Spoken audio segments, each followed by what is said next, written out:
আজকে new married কাপলসদের জন্য কিছু কথা বলবো আমি। দেখো, আমি যেহেতু প্রতিদিন তোমাদেরকে কিছু ভালো পরামর্শ দেওয়ার চেষ্টা করি, আজকেও সেরকমই কিছু কথা বলবো। হয়তো তোমরা নতুন নতুন বিয়ে করেছো, তোমরা এখন বেবি নেওয়ার জন্য মানসিকভাবে প্রস্তুত নও। তোমরা ভাবছো 2 বছর যাক, আমরা মানসিকভাবে একটু প্রস্তুত হয়ে নিই, একটু গুছিয়ে নিই, তারপর বেবি নেব। তোমরা হয়তো সেইভাবেই আছো, ফিজিক্যালি দিক থেকে প্রোটেক্ট রয়েছো। কিন্তু এর পরেও যদি কোনো কারণে ভুলবশত বেবি এসে যায়, তাহলে তোমরা কি করবে? হতেই পারে, দেখো, এরকম একটা পরিস্থিতিতে অনেক কাপলসরা কি করে, অবশ্যই একটা ভালো গাইনোলজিস্টের পরামর্শ নেয়, ডক্টরের কাছে যায়। তো ডক্টর তখন কি করে, বেবির অবস্থান, বেবির সাইজ অনুযায়ী কিছু মেডিসিনস দেয় বা সার্জিক্যাল ব্যবস্থা নেয়, তারপর বেবিটাকে অ্যাবর্শন করে দেয়, তাই তো? তারপর কাপলসরা আবার নিজেদের মতন করে জীবনযাপন করে।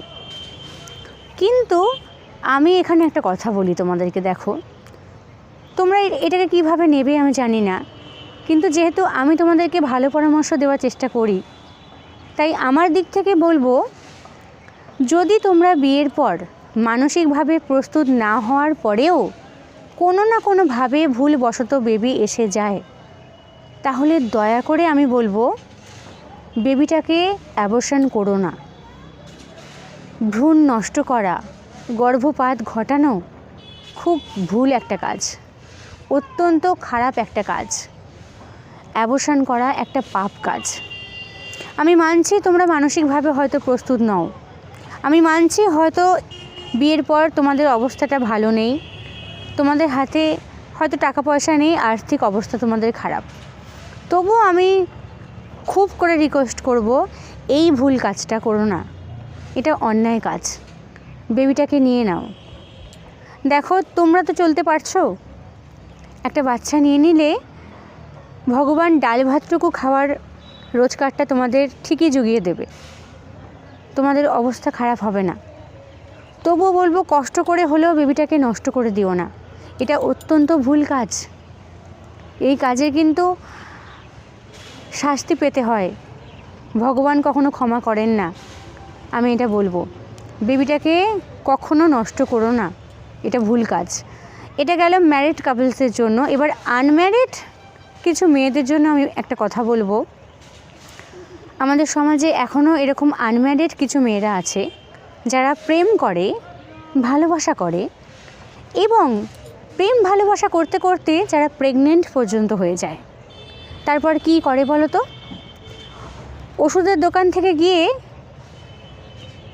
অ্যাবর্শন করার কিছু মেডিসিনস নেয়, তারা বাড়িতে বসে ওষুধ খায়, তারপর নানান শারীরিক খারাপ অবস্থার মুখে পড়ে, তারপর ডক্টরের কাছে যায়, তারপর ডক্টর নানান প্রকার ওষুধ দেয়, এমনকি সার্জিক্যাল ব্যবস্থা পর্যন্ত নিতে বাধ্য হয়।